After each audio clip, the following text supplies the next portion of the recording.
I think, the fact that like Julie Andrews' voice morphed into Nicola's voice, Lady Whistledown, and losing that, because they've put a lot of importance on Lady Whistledown throughout the series. It's a bit like, oh, well, that's kind of gone.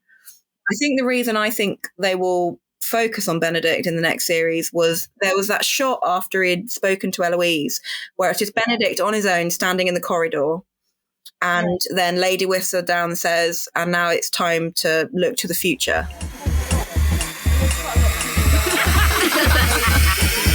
Women need to empower women, and our voice matters. Bitch. Welcome to the Mom Bitch Podcast. This episode of the Mom Bitch Podcast is brought to you by BTRNation.com. Oh, hey, busy mama. Do you need a snack that is not just healthy, but also delicious? Check out BTR Nation. With low sugar, low carb, high protein, high fiber, and low sodium, BTR Nation snacks are perfect for keeping you fueled and feeling fantastic throughout the day. Whether you're tackling your to-do list or you're enjoying a rare moment of peace, these snacks have you covered.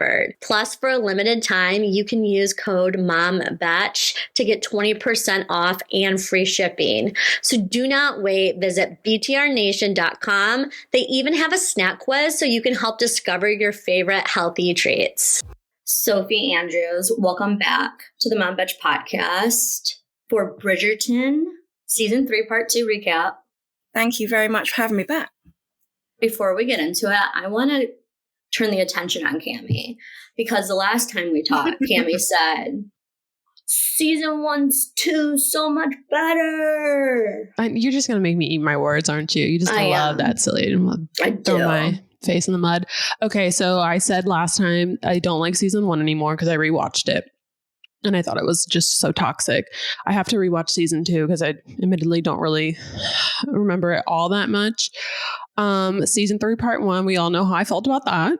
Season 3, Part 2, though, honey, I loved it. I did. I will say, so I have to just kind of throw this out there. Colin reminds me of my husband. He's goofy. He's just like funny. He's just that comic relief. He can be a little stoic at times.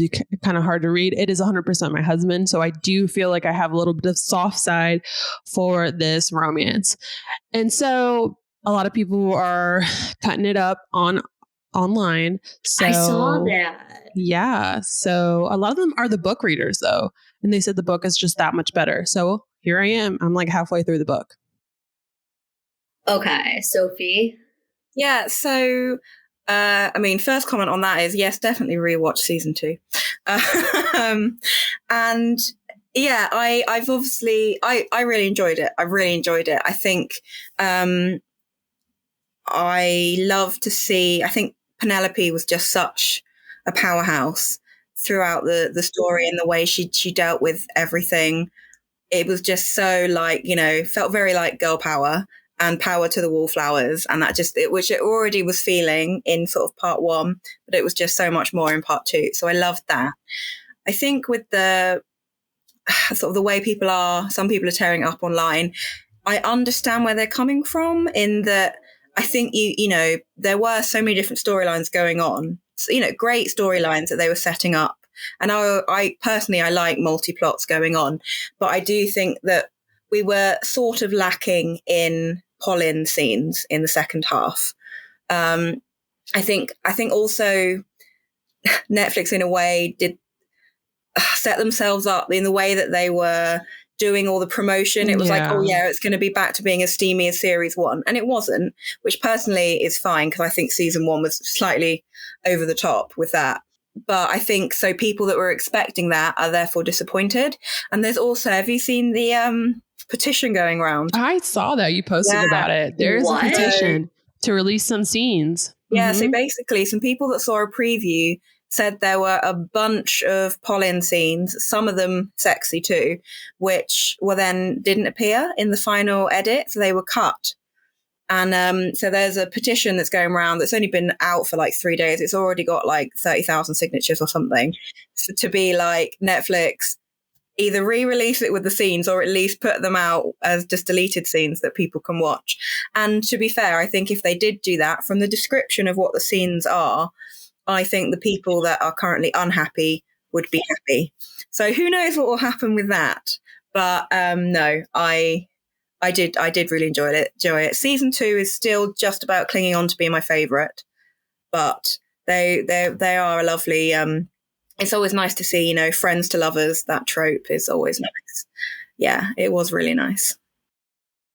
I cried. Like, I was just so proud of her.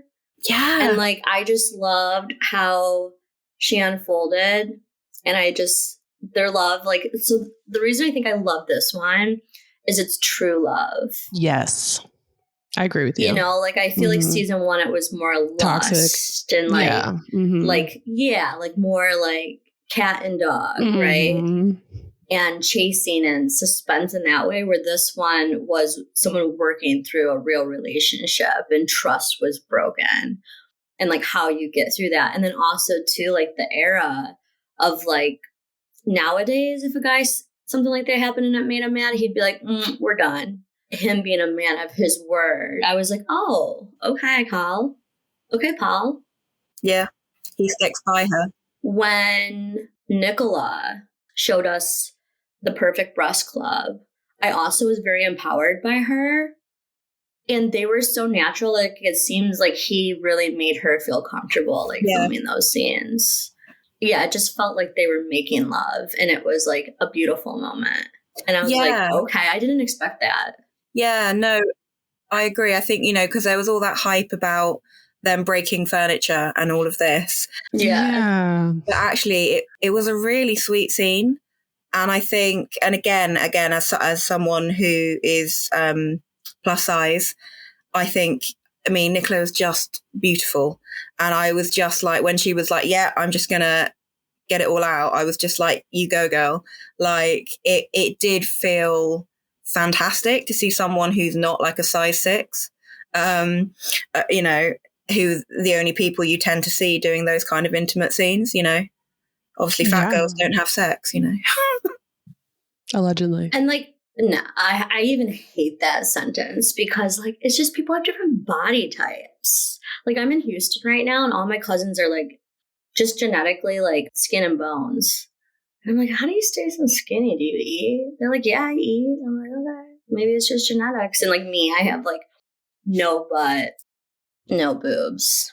And then it just all goes to the belly. No, she looked fantastic.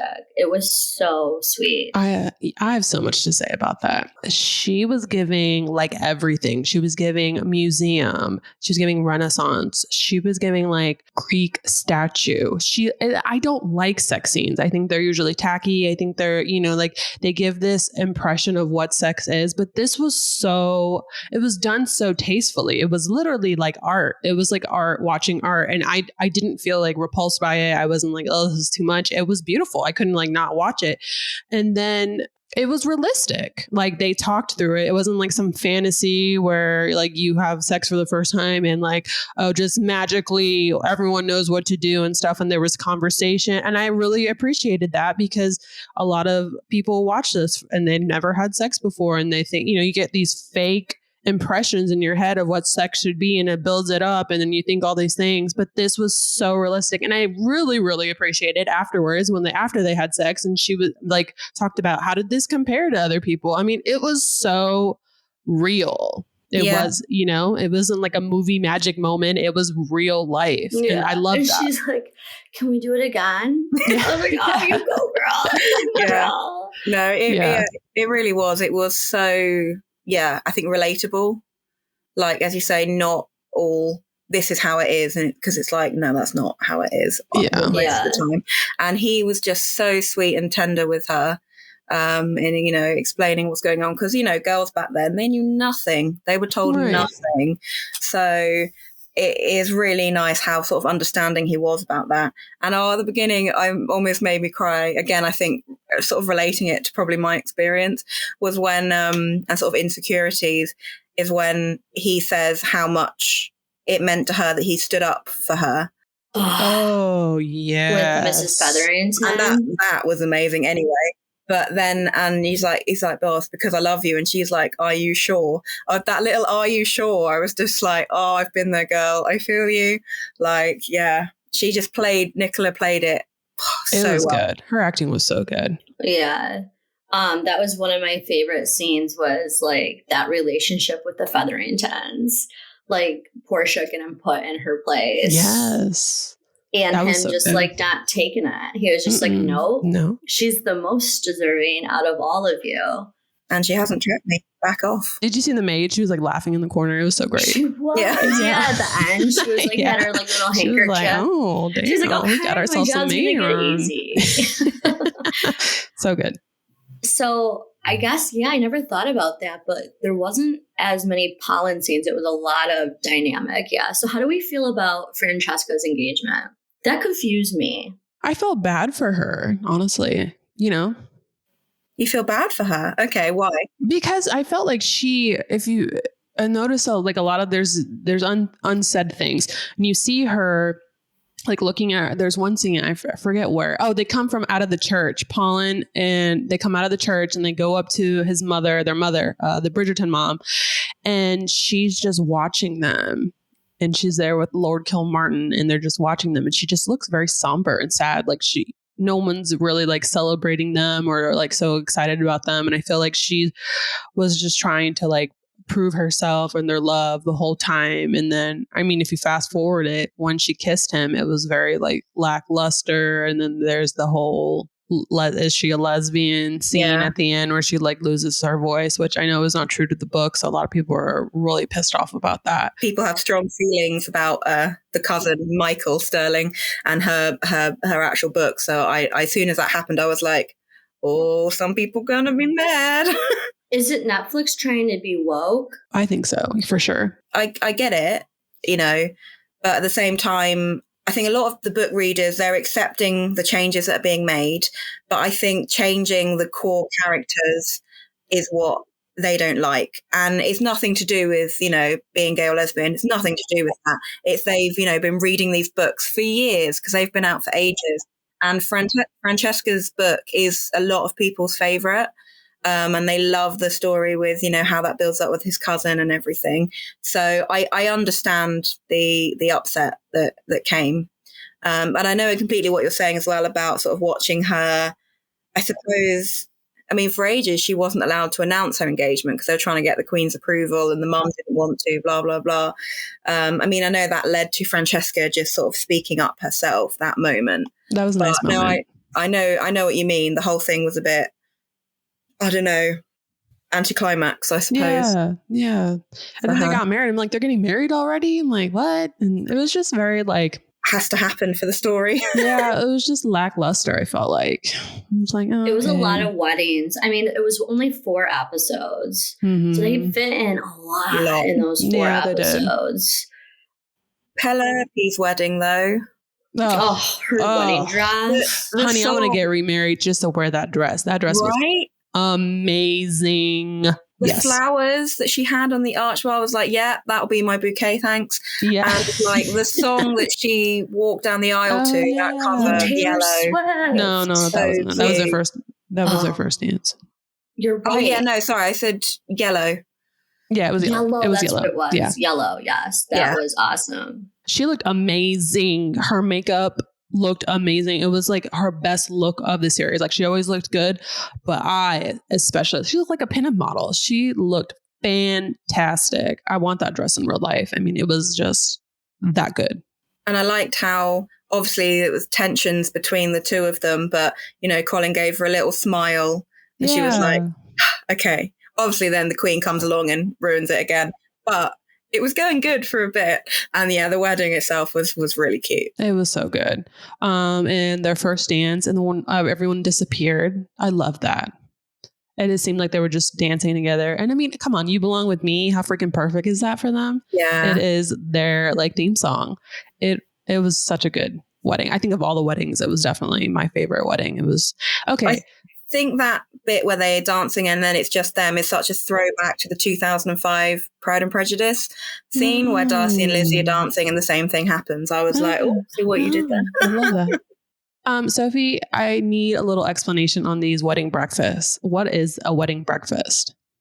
So traditionally, that is how weddings were done. It wasn't like a an all day thing like it is now. You would have the ceremony in the morning, quite early, 8 o'clock, which is often when like the morning church service would be. Oh, wow.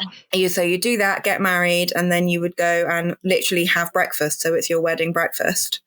Because it's literally. Yeah. Wow. So and then later that day, you're supposed to have a ceremony. Is that like, that's what I was confused about. They're like, we'll see you later. We'll see you later at the ceremony, but they never showed their ceremony. What do you mean? Like or I guess reception. That was a reception. It was a breakfast. The breakfast was there is no reception ball later in the day. Just the wedding breakfast. The whole time I'm like, are we missing their reception? Yeah, I know. Like, I was like, where's the real party? The breakfast is the reception where, So Lady Whistledown ruined their entire reception. The queen, you mean? Yeah. Oh, that's what I meant. Yeah, the queen. Sorry, yeah. Did she brought it to a complete stop. Yeah, went to their wedding breakfast, which is That's I'm like, wrong. come on, a bit harsh. Let Penelope have her day, right? But yes, I didn't know that. Okay, so thanks for that then clarification. What would probably then happen, like traditionally, you do that for a bit, and then you would set off on either on your honeymoon, which they did sometimes do, or like to his estate or something, wherever it was, if you were a girl. So you would start traveling later that day. Which, to be fair, like if you think back to season 1, that is what happened with Daphne and the Duke. They started traveling towards his estate on the same day. Okay, cool. So this changes the way I feel about the queen. Yeah, she just like busted up in there on their wedding day. Yeah. She wasn't my favorite character this season. No. Like her chase hunt, and maybe it's because maybe it was put in there because, to Sophie's point, there's so many storylines that have to make it happen. So maybe that's why there was like all the letters going out or this or that. But the storyline that I was loving until the very end was Cressida. I was like vibing, loved her storyline, and then the end fell flat for me. Yeah, I did. I think it was sad. I think you can completely understand why she did what she did, because being forced into that kind of marriage, and also, I mean, Eloise did end up abandoning her. Like after that building of like friendship and what Cressida thought was an actual real friendship for the first time, Eloise then got very caught up with Penelope and everything again, distracted, which Cressida could tell. And then obviously when Cressida decided to try and claim she was Whistledown, that was kind of, she obviously had to pretend that was it anyway, because even if she knew who the real Whistledown was, she has to be upset about the things that she'd said, blah, blah, blah. Yeah, it was a sad ending to their, sort of budding friendship. And she really just, I don't know, she really was like, as you said, like, I trust no one in this world except myself now. It's really sad. She took her mom's advice. So then my thought was, is she going to end up with Lord Debling?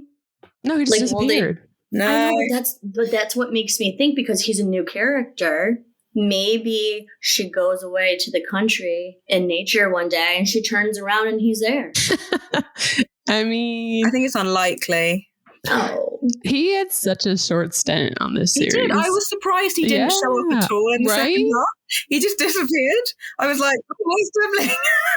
I thought Cressida was going to have a future with him, honestly. I thought that they could have done. I don't know exactly what happens to her in the books. Let's talk about my favorite Cressida moment, honey, when she came out in that red dress to Confident by Demi Lovato. Yes. She like a dragon. She did. She was giving me life. And that was like the perfect song. She was like, confident. I'm like, yes, girl, I'm confident too. Where's my red dress? I wanted to get out there with her. Everyone's looking at her. It was the scene for her. Like she was loving it. She was like, give it all to me. Yes. She was soaking in all of that Lady Whistledown attention, and she loved it. A real power play. But it was just, they totally looked like wings. I was just like, dragon, you look like a dragon. Yeah, that's a good analogy. I didn't even think about that. She looks great. No, that was a really interesting moment. And again, at the Mondrich's ball, so at their first ball that they're hosting, it's being ruined by all the Whistledown drama. I think what you were saying about the Queen, yeah, she gets very sort of fixated on I must know who Whistledown is.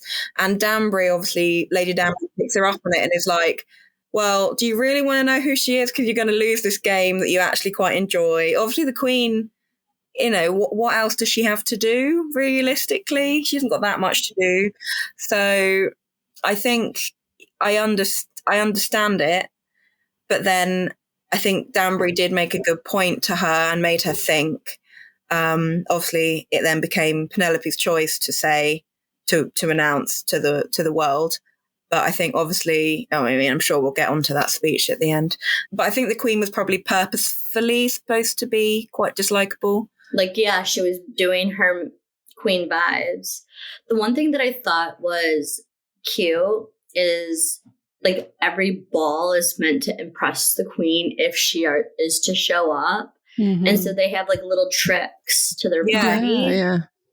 Like, is that like a normal thing to do to try to impress, is like have something like come down and have like art in the center, or like my favorite was like the bugs. Oh, that was so my funny. God, I love that. It makes sense why she always said on the press tour, if you describe it in one word, she's just like bugs. I think you obviously wouldn't be trying to impress the Queen, because the Queen's not going to turn up to all the balls, realistically. You might have some sort of central sort of entertainment feature, not necessarily, but sometimes you might. So sort of like they had the ballet at one.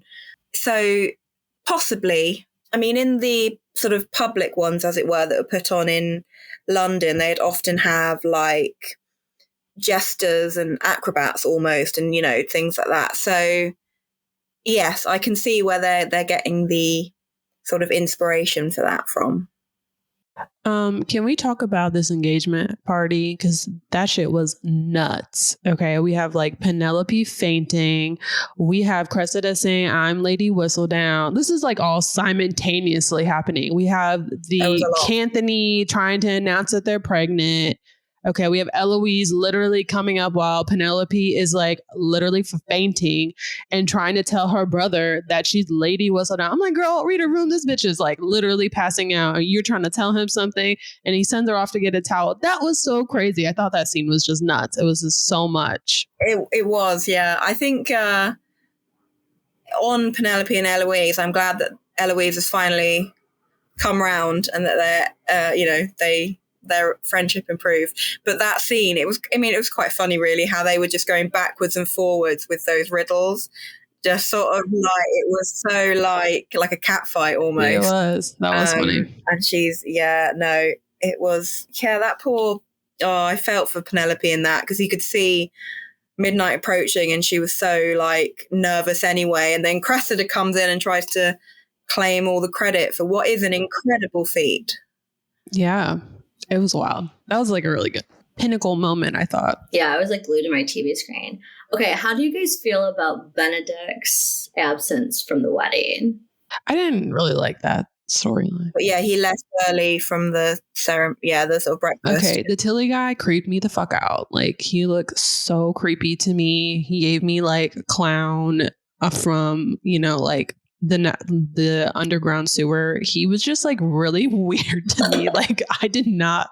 And then I'm like, okay, really, you want to have a threesome with that guy? Like, ew. Is that in the book? I don't think so. No. Okay. I mean, that's another woke moment. Yeah, they've been sort of playing with the idea of Benedict being bi since season 1. They didn't really do much on it in season 2. So they've done his first, male kiss basically in season 3. But again, it's a bit of the tick that box. I'm not reading the books until I'm done watching the Netflix series. So I made that decision. So I have no idea. But is Benedict, does he have his own storyline? Yes. Oh yeah, he should be next. He should have been this series. But I think from how they did the ending that he definitely will be next. Okay, so I was not amped. Like going from season 2, knowing Penelope and Colin's season, I was like, oh my gosh, this is going to be so good. For his, I'm like, do you think it's going to be like a fail for Netflix? No, because I know how much, like, on the whole, Benedict's story is the most popular book. Really? Oh. Yeah. I think how you would describe it is a bit of a Cinderella-esque story. Oh.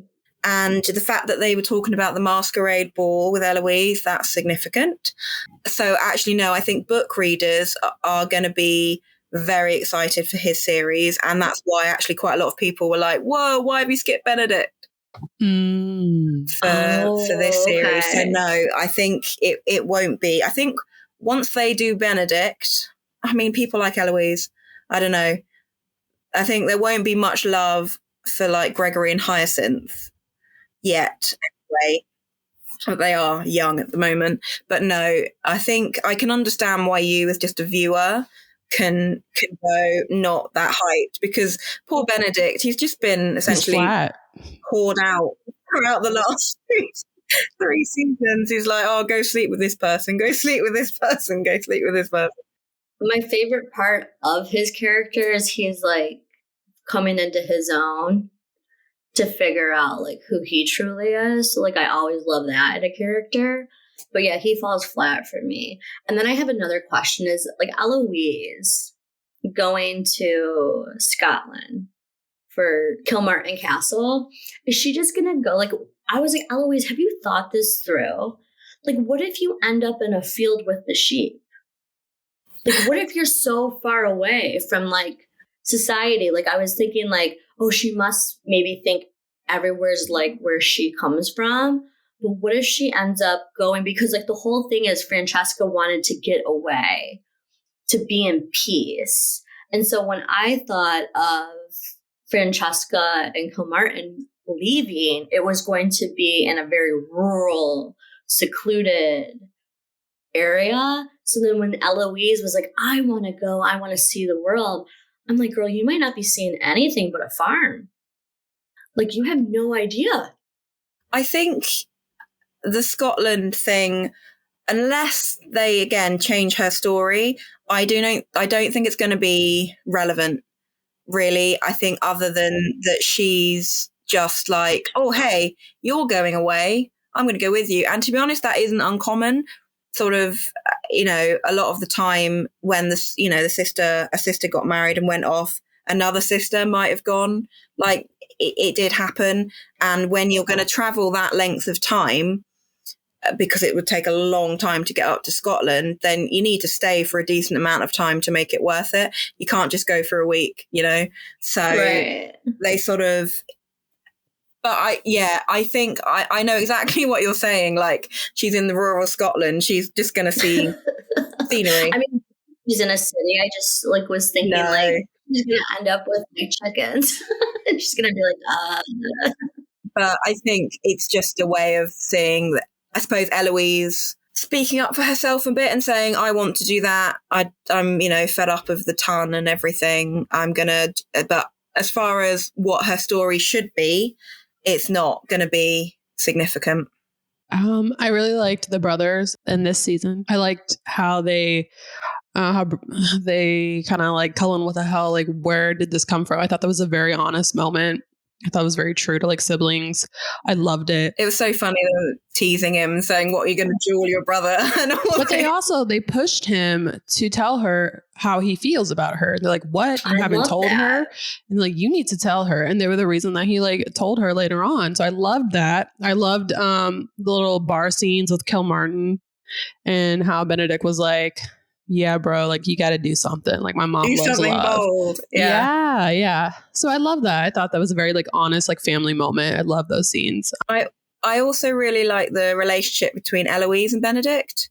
I always have liked their relationship, and it was lovely to see another swing chat between them, which we haven't had since I don't think season 1. I can't remember one in season 2. And I think the fact that when she was like, I'm going to Scotland, he was very honest and said, I'm going to miss you. Yeah. And I think, that they are quite kindred spirits, I think, with they are being different to their, the rest And of at the wedding breakfast, he checked on her too and was like, "Yo, what's up? I saw you crying. That's very not like you." And I think another interesting thing about Benedict, because being the second son is a difficult position in Regency England. You're not going to inherit. You're not allowed to work being at that level. Wait, go back to that. So like he relies on Anthony's. Anthony runs everything. Yeah, Anthony is the head of the Bridgertons now, and everyone else is essentially dependent on them for the girls. He needs to put a dowry on them to make them marriageable. And the same with the chaps with like allowances and stuff. Like when you're of that standing, you can't work. It's not good to work, be seen to work. So Benedict is a bit of a loss. That's why often second sons might have gone into the army, or something like that. So he just kind of floats around. That's why he's floating around and doing what he's doing. I found that interesting when obviously Anthony was away and he came back, and obviously he'd been running things for him, and he was like, "Oh, you've done all right." And he was like, "Yeah, I quite enjoyed having purpose." And he's like, "I've got no purpose again now." So I do feel for him, because being second son is quite difficult. It's like Harry. It's why Harry has all the issues, like William Harry. Mm. She's like, "I'm from England. I'm not talking to him." Yeah. I didn't immediately think of Harry. Oh yeah, I have opinions on that. We won't go.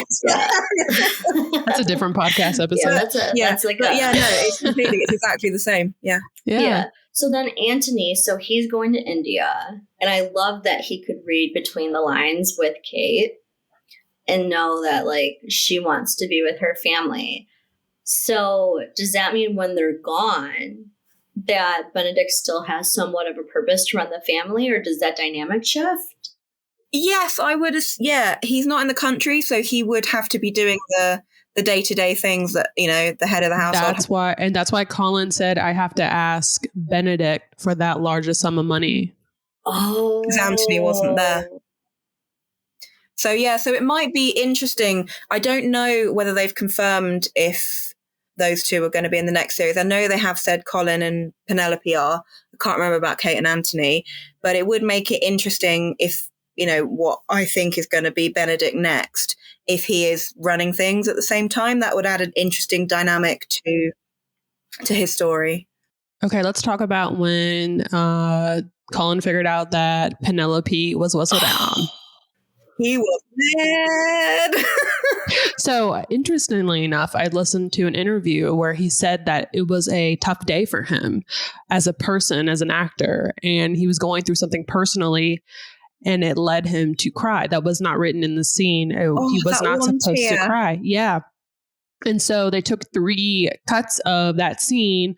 He did it, when he naturally raw had this power. He had this emotion built up, so he cried. He did that one, and they did without, and he was unsure what cut they were going to use. So it was interesting to see that they picked the one with the tears in it. I loved it. I thought it was very authentic. Loved it. Yeah, but that wasn't going to be in there. It was all his doing. Love that. You could just see the pain in his face and that like betrayal of trust, and everything that, she'd said. And as he pointed out, even, when she was still a bit annoyed at him at the beginning, she said something a little bit degrading about him even this year. And then when he was, like to Eloise, too, I know you do. How long have you been keeping it from me? And like, so it was tough, and it was always going to be more dramatic in this than the book because of the way they've played the character of Lady Whistledown, who is a lot more harsh than in the books, basically. Right. So that was, I thought it was good. I didn't like how he left her alone though in the middle of the street. I was like, bye, I'm pissed. But then at the same time, I suppose he didn't the next time when he found her. True.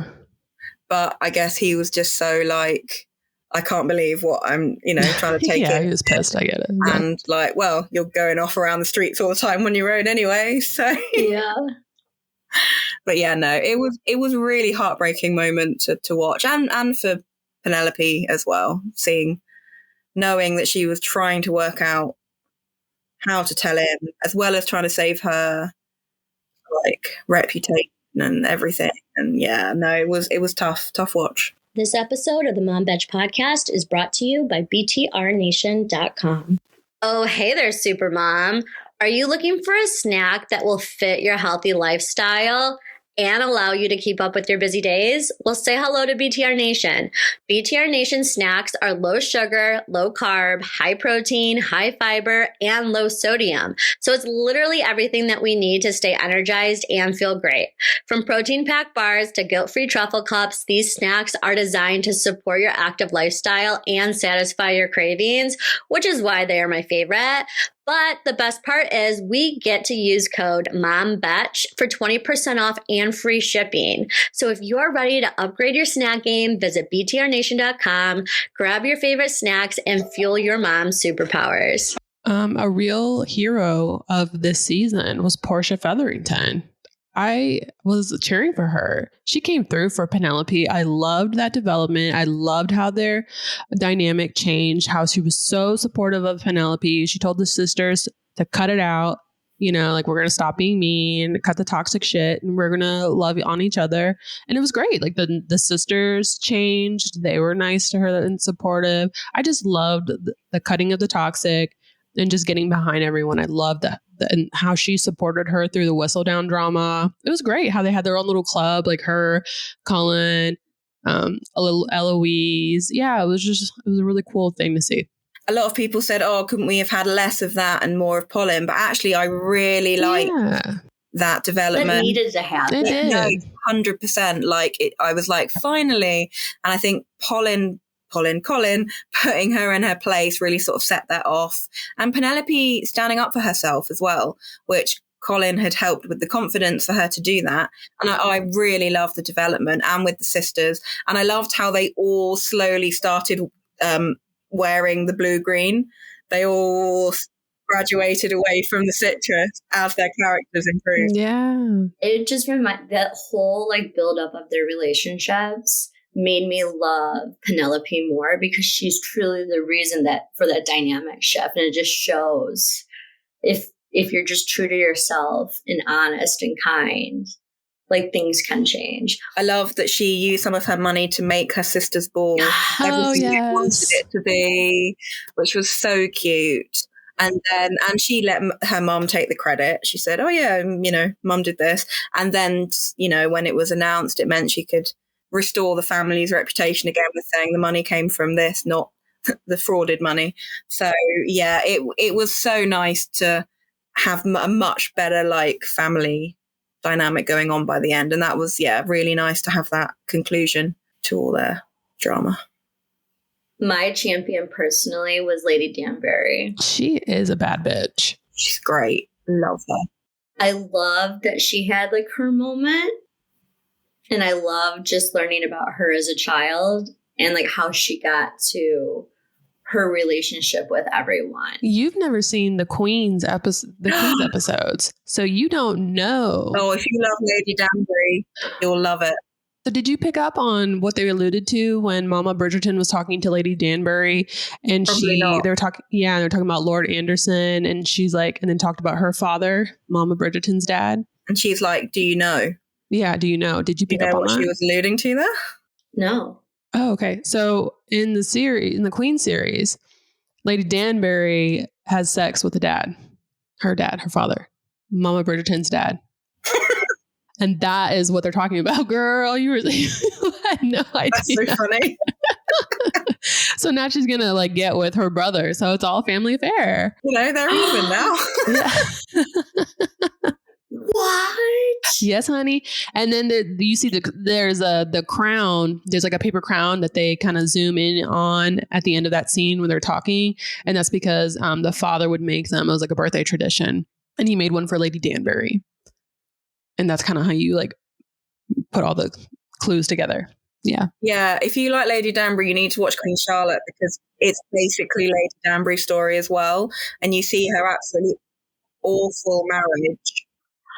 I had no idea she had her own character line. And that explains why she's so cross with the brother for, cool, she was trying to run away from this arranged marriage and the brother ruins that. I mean, a bit harsh. He was 10. When he said she was 10, I was like, oh, man. Oh, come on, girl. I was like, come on, let him off. He doesn't know. Regency to me, it sounds like 30.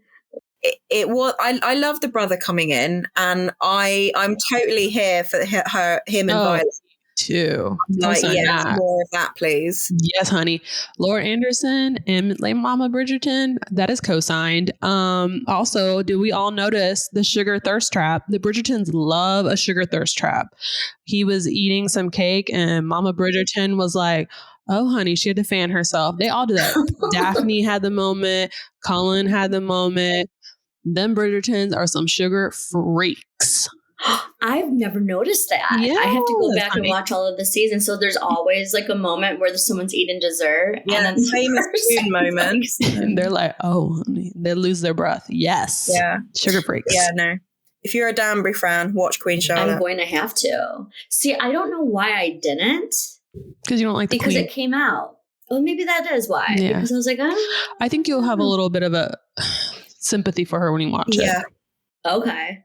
I'm going to have to watch that. Okay. It's almost the most historical, at least in story-wise, because obviously they're real characters and, his wife was dealing with a madman. Oh, that's true. I didn't realize that. Yeah. So, George the Third, yes, third. No, fourth. No, third. Third. George the Third. George the Fourth is the Prince Regent. George the Third, real person. Oh. Queen Charlotte, real person. Oh. Yeah. And what is people always find difficult because people love Queen Charlotte and his character, because obviously in it he's young, equating that character to the King in Hamilton because they're the same character. What? Really? Yeah. It's the same person. Yeah. Wow. King George the Third, and he just played as that complete. He's just played very differently. You got sympathy for him in that, and you're like, oh, what a stuck-up so and so in Hamilton. But that's the point, isn't it? In Hamilton, but it's the same historical character. The same historical family. He's a real person. That's amazing. Thank you for pointing that to us Americans. That is why Queen Charlotte is quite interesting in that respect. Obviously, it isn't 100% accurate to what happened, but there's a lot more feel of truth of how awful it must have been. Having any kind of mental illness in the Regency era or any previous old era, as it were, it's just so difficult. It was so not understood. And most of the time you were just locked up in an asylum. Wait, so that was her husband? Yes. Yeah. The King in Hamilton. Yeah. Is Queen Charlotte's husband. Back.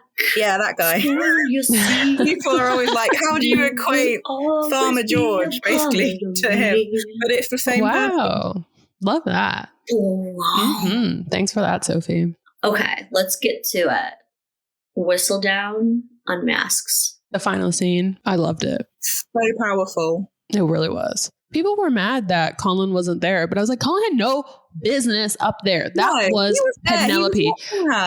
I know. It was part of her character development. She went from wallflower to woman, and writer, and owning all her stuff. Like, he had no business. This was a woman's moment. This was, her I'm doing. So bad at these forums. And that's what she takes out of it. That whole script was so eloquently written. Done. And she delivered it so well. Mm-hmm. As Colin said, it was bloody brilliant. I literally thought I was there with them. Yeah, it was so good. And then you notice the subtleties, like the red lipstick. It's part of her coming out, I'm not a wallflower anymore, getting attention. I'm here making a stance. I loved it. Loved the look too. Also, in the way she was talking, it kept focusing on different other girls in the audience, and you could see that what she was saying was resonating with them. And I think, various people, certainly I like when Collins tells her that Violet Bridgerton, the mum, was really, quite proud of her when she found out, obviously shocked, but then actually pretty quickly very impressed and proud of what she had done. And I knew I got a suspicion that Danbury thought it was Penelope for a while. I was like, I think you know who it is. Yes. Yeah. There's a scene where Danbury's talking to Mama Bridgerton, and she's looking at Penelope and Colin, and she said all she had to do was be her true self. And that's why they're together, is because, you know, she was always this person, but he never saw it because it was all deep inside. But and I think that's part of him loving her is Whistledown, because she's not just some average woman. She is super intelligent. Genius. She's a writer. She's all these things that ultimately led him to falling in love with her. And I think, you know, that's part of what he came to realize as well. I mean, I think he said himself, like, how did it take him that long to realize when he went back and read all the letters? It's like, how did I not make that connection, you know? And I think it was, I knew he was going to have some jealousy with him trying to do writing as well. And he's a man, you know, hey, he had to overcome that. But but then, like, his speech after her speech was so sweet. So sweet. And then when they go and dance and everything, and he said, I will always shine in your light. Just have a little bit of your light. And I was like, yes, this is right. We want a man that is happy and comfortable to just love a powerful woman. Yeah, exactly. And be okay with that. Not be intimidated by it. Let's take notes, men of 2024. Yep. Yes. It's okay. Yes. See, in that whole scene, I wish Cressida and Dumbling were there and made eye contact. But instead she's in a carriage, like, you know what I mean? Like, I really was like, okay, so that's why I was like, okay, they're going to meet up again. You wanted her to have a happy ending, not I wanted her to have a happy ending. Go to the dungeon. I don't think this is it for her. I think she'll be back. No, I think they're both going to do that. Let's put money on it. Okay. Let's put pounds on it. Okay, so I've obviously put my cards out there thinking it's Benedict next, but there's, you know, arguments for it's Benedict or Eloise or Francesca. So what do you all think? I think it's going to be a combination, because it's taking so long for them to do this. They're going to be like 40 at this rate. They're all going to leave. They're getting so big. They're going to start doing other things. So they've got to like speed this up. It takes 2 years to get it out because of editing. I don't know why they've started filming now. They said it takes 8 months to film. Then they have to edit it in a bunch of languages. So it ends up taking like 2 years. That's what they say. I could see it being a combo. Because it's like you also have to think, like, you have your avid book lovers, but you also have the general population, i.e. me, right? And like, I'm going to go into the next season, like, my favorite characters are already done. Yeah. So it's like you're going to have to like get people enthralled in characters they don't really know unless they've read the book. Because honestly, the ending of this season felt very complete. Like, it felt like it was the end of Bridgerton, you know? Didn't it? Like, and I feel like it's going to be some rebirth of some kind of newness. Like, everything's going to be new.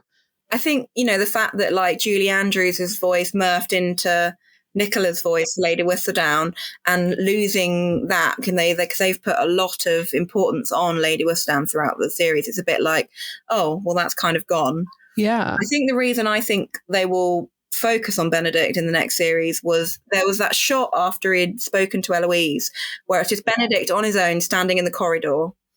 And then Lady Whistledown says, and now it's time to look to the future. And I was like, I think that's you telling us that he's next, as well as the fact of the ball theory from season 2, or the order in which they all took their Pall Mall clubs, because Colin took him his third and he became the third series.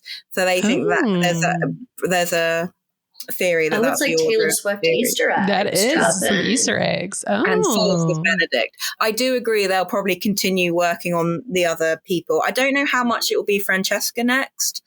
I mean, I get ages, but Francesca is supposed to be married to Kilmartin for 2 to 3 years before he dies, and then it's her story. Yeah, so this isn't her story, Celia. This is just like a teaser. This is not, a teaser. It's not her real love story. I could see them doing more and setting up more for Eloise at the same time. But I think it will be primarily Benedict, and I think they need to, because he's just been floating around for too long now. Just doing nothing. Okay. Oh, so it must be interesting talking to like someone who hasn't read any of the books, because you're like, no, I know what's gonna happen. No, it is interesting. I'm a bit like, oh, watch the spoilers, but no, it is interesting to see how they change it and how. I think that was interesting for the second half actually, because they changed the Colin book so much already. The book readers and just the series didn't know how it was going to go. So it was a surprise for everyone because it was so different. Oh my goodness. Well, do we have any last notes on the series? I just want to tell Nicola, if you're listening to this, you were fantastic, babe. 10 out of 10. You're a queen. You're a queen. Yeah, absolutely. And you carried it and way to represent all body images. And you slayed. Like, you look hot, bitch. Stunning. Okay. That's it. That's all I have to say. I would. Yeah. No, I think you're, it did feel very like an end of a Bridgerton era. Right? Yeah. But, you know, maybe that's what they wanted because it was sort of inevitable with the whole Lady Whistledown thing. I'm still excited to see where they take it next. And there has been talk of a Violet prequel. Oh, I would love that. I love Violet. She's my fave. Because I think, again, in the way that in Queen Charlotte, they looked at Danbury at the same time, they would do that again. I think they would do Violet and also Danbury alongside. Mama Bridgerton era. Did you guys think that the babies' ages was weird? Like, everyone's talking about the babies' ages. Okay. How they're all similar, but you can tell that the girls are older. Yeah, you can tell.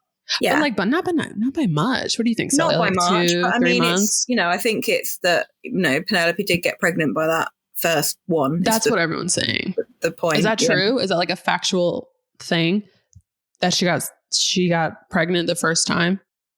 Or is it just like an assumption that we're making based off the age of these children? I can't remember. I don't know. But I mean, I think you just have, but it was funny that he's going to become Lord Featherington. She beat her sisters. Yeah, she did. That's right. Yeah, and the air. Yeah. I don't know. I felt fine with it. Like, there was never another season of Bridgerton. I just felt like everything was This resoluted. was a feel-good season. Yeah. The family, friends. It was. The ton coming together. It was a true love story. Now I'm just like sincerely sad that we might not have Julie Andrews. I know, same. That was because her voice is just iconic. And I was like, I don't want to lose that. I don't want Nicola to take over on that bit. I know. If there was one thing that I wish they would have kept is Lady Whistledown in the Julie Andrews voice and just have it like a play on author. But I also understand she's coming to her own and she's declaring herself. That too. But like, I feel like she's going to blow up. Whistledown was the character that Penn created. Right. For her. But Nicola, the author, I feel like is going to blow up. Nicola, the actor, is going to blow up. And I feel like she's already... Yeah. So how available is she going to be to read Lady Whistledown scripts? I mean, she managed to do her series with the other one, with various other things that she was doing that were quite big. Yeah, I'd like to think that they do keep Julie Andrews because, I say, it's a lot more recording, as you say, to do all that as well, and that they just even though she's still, you know, I think for this particular one where they morph into her, I think that was a very significant thing that needed to happen, and I just hope that they maybe just go back to Julie Andrews, even if they're finding it Penelope Featherington, which they I don't see why they couldn't. Oh, you guys, I bet you they are, because she signed it goodbye. So that was maybe her letter saying goodbye. Like, yes, I am Penelope, goodbye, and she's going to go back to Lady Whistledown in the next future. Or there's no more Whistledowns. Or there's no more Whistledowns and it's just Penelope Bridgerton. Yeah. Yeah. I hope she's saying goodbye and then going back to... Because I know that Anthony is not going to be in the next series because he's going to be like on Broadway and he has some movies. Are they not? Something. I wasn't sure what they said about. Yeah, that's what they said. That's a little bit sad because... I know, I love him. But, and also he is the head of the Bridgerton family. Mm-hmm. But it's a little, Daphne, you can kind of be like, yeah, all right, she's off on her estate. Yeah, that makes sense. She's a woman. He kind of needs to be around. But realistically, it's fair enough. I mean, he was doing Wicked, wasn't he, at the same time as... I had no idea he was on Broadway. No, the film that's coming out. Oh, that's right. Is he really? You're right. I saw that. He's the man, the love interest, whose name I can't remember. Oh. Yeah. Piero? That's what it is, isn't it? Yeah. He was that, which will be fantastic to see. So he was filming that. I mean, they weren't in this series very much. Like 3 episodes out of the 8, maybe. Yeah. Oh, I have to say, though, Kate, in the scene she was in, was fantastic. I love that she just swooped in and was like, I'm going to talk to Colin, I'm going to talk to Eloise, I'm going to, just doing like lots of like sibling big sister role. Yeah. Yes. And smashing it as the Viscountess as well. She was smashing. You're right. We need to talk about that. And I love the subtle node to nausea in the carriage. Oh, yeah. Because she's pregnant and she was like, if you're watching that, you have to be watching very carefully or have been pregnant before, so you know. You know the feeling. Yeah. And I was like, oh girl. But no, I love that, especially because she's new to the family, but she already has like an understanding for each of their personalities. It was very like cool to see.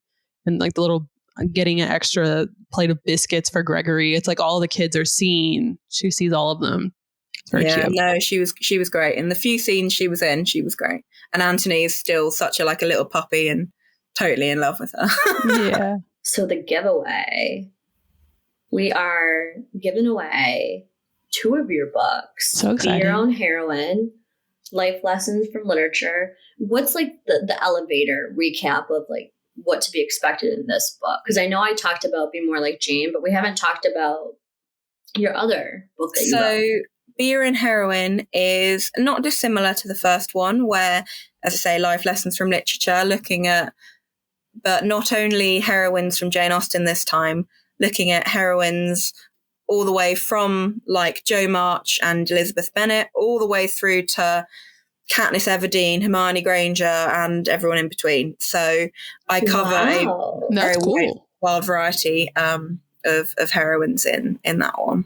Awesome. Okay. I want that one. So we did a random drawing, and our winner is Stitchin' in the Attic. Yay. Mary Vaughn. I don't know if I'm pronouncing your name correctly, but Mary Vaughn. You're going to be getting both books, so we'll reach out Congratulations. to you. Oh my goodness. Sophie, going through Bridgerton season 3 has been such a blast. I hope you've had fun with a couple of my bitches. Yes, so much fun. Thank you so much for asking me on. It's been lovely to like watch it and then come and like discuss it. And I mean, we'll be back in a couple of years. Yeah. I mean, yeah, it'd be rude not to, right? To carry on. It's a tradition. Yeah, it's a tradition, a Bridgerton tradition.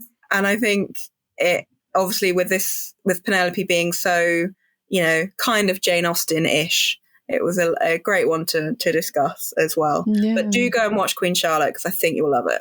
Okay, perfect. And then I have one last question for you. If you are in a position like me where you haven't read the books, do you suggest people read the book while they watch Bridgerton, read all of the books, catch up before the next Bridgerton, or read the books after you watch Bridgerton? I think a lot of people are going to wait until like Netflix have finished but that is going to be a long time away. Other people are doing it where they do watch the series, then read just that book, then watch the next series and just read that book. I think other people are playing catch up. I think there's probably arguments for all of them. I think it depends. If you want more Bridgerton, then catch up and just read them. If you can wait, then, I mean, I think I would probably say read up to where the series has got to, kind of thing. Okay. I think would be cool. my recommendation. I can give you my perspective because I watched it and now I'm reading the Cullen book. And I love it because, like with The Kiss, for example, you know, like in the series, it was just kind of random, like, okay, they kiss. And now he's like, I'm in love with Penelope. You know, he has that dream and he's just like, oh, I'm in love with her. But in the book, he was already being like, why do I think she's attractive? Like, how have I not noticed it before? And then when she asked him to kiss her, he was already wanting to kiss her. So he was like, okay, this is a bad idea. He's like, absolutely. But he was like very into it. And so it just kind of makes more sense. And when it's like fresh in your mind as well. Yeah. Read the book. Yeah. So I'm enjoying it. I'm going to pick up the book and then I'm going to rewatch season 3. Okay, perfect. Awesome. Well, we hope you guys all have a fantastic day. Until next time. Women need to empower women, and our voice matters. Bitch. Welcome to the Mom Bitch Podcast.